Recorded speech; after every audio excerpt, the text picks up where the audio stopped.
Hello दोस्तों, आज के इस वीडियो में हम बात करेंगे उन 4 सिद्धांतों के बारे में, उन 4 प्रिंसिपल्स के बारे में जो हमारे भूतपूर्व राष्ट्रपति श्रीमान एपीजे अब्दुल कलाम सर के द्वारा बताए गए हैं। उनका मानना था कि ये जो 4 नियम हैं, ये जो 4 प्रॉमिसेस हैं, वो हर स्टूडेंट को और हर इंसान को खुद पर अप्लाई करना चाहिए। अगर कोई भी स्टूडेंट या कोई भी इंसान इनको अपने जीवन में उतार लेता है और उनको फॉलो करता है तो इस दुनिया में ऐसी कोई चीज नहीं है जो उस इंसान के कदमों में ना गिर जाए। इन चारों प्रिंसिपल्स को हम पूरी डिटेल्स में समझेंगे ताकि आपको इनको फॉलो करने में आसानी रहे। तो ध्यान से इस वीडियो को लास्ट तक देखें और इसकी एक भी सेकंड बर्बाद ना करें, क्योंकि इसका एक एक शब्द बहुत कीमती है। रूल नंबर 1, हमेशा अपने आप को याद दिलाएं कि आपका लक्ष्य बहुत बड़ा है। अपने आप को बोलिए कि I will have great aim. दोस्तों, सन 1958 की बात है। डॉक्टर एपीजे अब्दुल कलाम एक पायलट बनना चाहते थे। उन्होंने मेहनत करके पायलट बनने के लिए सारी परीक्षाएं पास कर ली, लेकिन पायलट की वैकेंसी में केवल 8 सीट ही थी और डॉक्टर एपीजे अब्दुल कलाम 9वें नंबर पे थे। अब उनका सिलेक्शन केवल तभी हो सकता था जब उनके ऊपर के 8 कैंडिडेट्स में से या तो कोई अपनी वैकेंसी छोड़ दे या फिर मेडिकल में आउट हो जाए। लेकिन उनको इस बात का काफी डिसअपॉइंटमेंट हुआ कि उनका केवल एक रैंक की वजह से वो सिलेक्शन से आउट हो गए। लेकिन उन्होंने ये स्वीकार किया कि it was a disappointment for me but disappointment could not defeat me, यानी कि मैं निराश जरूर हुआ था लेकिन निराशा कभी मुझे हरा नहीं सकी। उन्होंने ठान लिया था कि भले ही पायलट बनके एयरक्राफ्ट ना उड़ा सकूं, लेकिन एक इंजीनियर बनके, एक साइंटिस्ट बनके मैं एयरक्राफ्ट जरूर बना सकता हूँ, मिसाइल बना सकता हूँ, रॉकेट बना सकता हूँ। और दोस्तों, ये तो किसी को नहीं पता कि अगर डॉक्टर एपीजे अब्दुल कलाम पायलट बनते तो वो कहाँ तक पहुँच पाते। लेकिन उन्होंने इस बात को जरूर साबित किया कि अगर वो पायलट नहीं बन पाए तो उन्होंने मिसाइल्स और रॉकेट जरूर बना दिए। और वो भले ही इंडियन एयरफोर्स के पायलट नहीं बन पाए, लेकिन राष्ट्रपति जरूर बने, जो कि तीनों सेनाओं के कमांडर इन चीफ होते हैं। और तीनों सेनाओं में आर्मी, नेवी और एयरफोर्स भी होती है। दोस्तों, उनका कहा गया रूल नंबर 1 कि हमेशा अपने आप को बोलिए कि I will have great aim, मैं अपना लक्ष्य ऊंचा रखूंगा। ये प्रॉमिस हमेशा अपने आप को याद दिलाते रहें।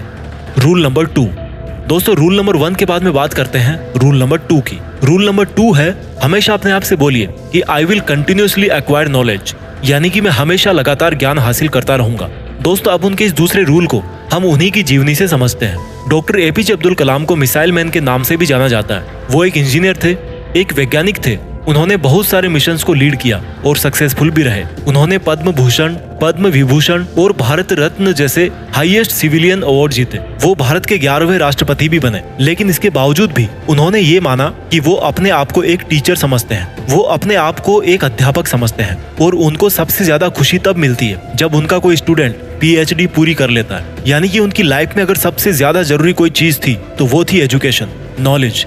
उनका मानना था कि एजुकेशन के लिए, यानी कि ज्ञान के लिए, जो सबसे बेस्ट टाइम होता है वो होता है स्टूडेंट लाइफ। और किसी भी इंसान की सक्सेस के पीछे उसकी एजुकेशन का, उसके नॉलेज का सबसे बड़ा हाथ होता है। उनका ये मानना था कि अगर एक स्टूडेंट का सबसे प्राइमरी कोई जॉब है तो वो है अच्छी शिक्षा ग्रहण करना। एक विद्यार्थी को एजुकेशन के अलावा किसी दूसरी चीज के बारे में नहीं सोचना चाहिए। अगर एक स्टूडेंट एजुकेशन के अलावा कुछ और करना चाहता है तो वो वीकेंड्स में किसी हॉस्पिटल के बाहर गरीब लोगों के प्रति अपनी संवेदना व्यक्त कर सकता है, उन्हें खाना दे सकता है, उन्हें खुशी दे सकता है, पेड़ पौधे लगा सकता है, दूसरे लोगों को भी शिक्षा दे सकता है। लेकिन इन सब कामों के बावजूद भी एक स्टूडेंट के लिए केवल नॉलेज हासिल करना ही सबसे पहली प्राथमिकता होनी चाहिए। यानी कि आपको हमेशा अपने आप को ये याद दिलाना है कि चाहे कुछ भी हो, मैं सीखना नहीं छोड़ूंगा। दोस्तों, पहला रूल था अपने आप को याद दिलाना कि I will have great aim, और दूसरा रूल है अपने आप को याद दिलाना कि I will continuously acquire knowledge. इसके बाद में बात करते हैं रूल नंबर 3 की। Rule number 3, doctor APJ Abdul Kalam का तीसरा नियम था कि अपने आप से हमेशा ये प्रॉमिस करें कि मैं हमेशा हार्डवर्क करता रहूंगा, यानी कि I will do hard work. दोस्तों, 1973 की बात है। विक्रम साराभाई अंतरिक्ष केंद्र के चेयरमैन प्रोफेसर सतीश धवन ने डॉक्टर एपीजे अब्दुल कलाम से कहा कि हमें एक सैटेलाइट लॉन्च व्हीकल बनाना है, यानी कि एक ऐसा रॉकेट जिसमें हम सैटेलाइट रख करके उसको अंतरिक्ष में भेज सकें। डॉक्टर एपीजे अब्दुल कलाम ने इस काम को पूरी जिम्मेदारी के साथ स्वीकार किया। वो इस प्रोजेक्ट और मिशन के डायरेक्टर थे, यानी कि पूरी टीम को उनके नीचे काम करना था। उनके नीचे 1000 से भी ज्यादा दूसरे इंजीनियर थे और करीब 10,000 वर्कर थे। इनके अलावा भी ऐसे बहुत सारे लोग थे जो इनडायरेक्टली इस मिशन से जुड़े हुए थे। इतनी बड़ी टीम को 6 साल का वक्त लगा प्रोजेक्ट शुरू करने से लेकर लॉन्च के दिन तक। 17 अगस्त 1979 इस तारीख को सैटेलाइट लॉन्चर का टेस्ट होना था। लॉन्च के 8 मिनट पहले सारा कंट्रोल कंप्यूटर के हाथों में दे दिया गया, लेकिन उसी वक्त एक चेतावनी आई कि लॉन्चिंग में कुछ दिक्कत है। लॉन्च के ठीक 4 मिनट पहले ये डायग्नोस किया गया कि लॉन्चर में कुछ लीक्स हैं। लेकिन उनके टीम के जो एक्सपर्ट थे उनकी ये राय थी कि लीक्स के बावजूद भी रॉकेट में इतना सफिशिएंट ऑक्सीडाइजर है कि वो अपना लॉन्च जारी रख सकते हैं। और मिशन लीडर होने की वजह से डॉक्टर कलाम को ये डिसीजन लेना पड़ा कि वो रॉकेट को लॉन्च करेंगे। लेकिन लॉन्च के कुछ मिनट्स बाद ही वो रॉकेट पृथ्वी की कक्षा में ना जाकर बंगाल की खाड़ी में जाकर गिर गया। 6 साल की मेहनत, हजारों लोगों के कई लाखों वर्किंग आवर्स, जनता का पैसा और मिशन फेल हो गया 2 मिनट में। लेकिन जैसा कि डॉक्टर एपीजे अब्दुल कलाम रूल नंबर 3 में बताते हैं कि हमेशा अपने आप को याद दिलाते रहें कि आप कड़ी मेहनत करते रहेंगे। ठीक उसी नियम का अनुसरण करके डॉक्टर कलाम ने अपनी टीम के साथ 1 साल और कड़ी मेहनत करी और प्रोजेक्ट के शुरू होने के 7 साल बाद आखिरकार उन्होंने साबित करके दिखाया कि कड़ी मेहनत आपकी असफलता को सफलता में बदल सकती है। यानी कि दोस्तों, हमेशा अपने आप से कहते रहें कि I will do hard work. 4 rules में से 3 रूल्स हमने समझ लिए। रूल नंबर 1 था हमेशा अपने आप से कहें कि I will have great aim. Rule number 2, हमेशा अपने आप को याद दिलाएं कि I will continuously acquire knowledge. और रूल नंबर 3 है I will do hard work. अब बात करते हैं रूल नंबर 4 की।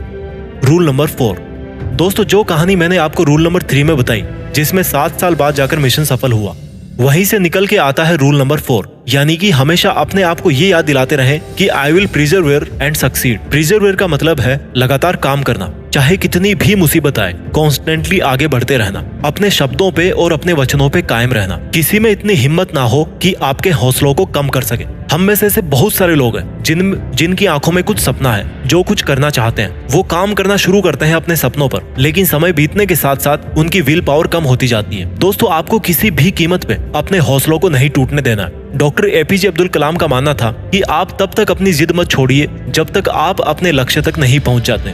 और आपका लक्ष्य है आपकी यूनिकनेस, आपका सबसे अलग होना, आपकी पहचान सबसे अलग होना। और आपके इस यूनिक बनने के सफर में आपकी मुसीबतों का सबसे अहम रोल होता है। अगर आपने अपनी मुसीबतों से डरना छोड़ दिया, उन पर से ध्यान हटाकर उनके हल के बारे में सोचना शुरू कर दिया और उस पर काम करना शुरू कर दिया, तो आप किसी ना किसी दिन इस दुनिया में सफल जरूर हो जाओगे। दोस्तों, इस वीडियो के लास्ट में मैं इन चारों रूल्स को रिवाइज कर देता हूँ। रूल नंबर 1, अपने आप को याद दिलाएं कि आपके पास में एक बहुत बड़ा सपना है। You must have a big dream.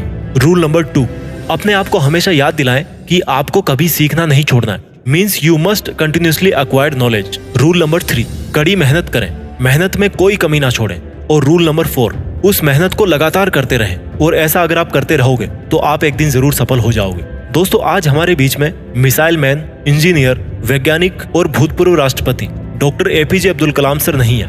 जैसा कि उन्होंने बताया था कि वो अपने आप को एक अध्यापक ही समझते थे। उन्होंने अपनी आखिरी सांस भी Indian institute of management Shillong के स्टूडेंट्स को एक लेक्चर देते हुए ली, जिस लेक्चर का टॉपिक था creating a liveable planet earth. वो 4000 वर्ड्स का उनका लेक्चर अनफिनिश्ड ही रहा। मानो उनका कहना ये था जाते जाते कि वापस फिर आऊंगा लौट के। लेकिन प्रकृति के नियम को कौन बदल सकता है। आइए आज हम एक शपथ लें कि जो रास्ता हमारे डॉक्टर एपीजे अब्दुल कलाम सर ने हमें दिखाया, उस पर हम लगातार आगे बढ़ते रहें और अपने वचनों पे कायम रहें और अनंत समय तक डॉक्टर एपीजे अब्दुल कलाम सर को हमारे खुद के अंदर जिंदा रखें और पूरी दुनिया को दिखा दें कि हिंदुस्तान से बेहतर कोई दूसरा देश नहीं हो सकता। अपने सपनों का पूरी रफ्तार के साथ पीछा करते रहिए और देश में खुद के साथ साथ दुनिया में देश का नाम भी कीजिए। जय हिंद, वंदे मातरम।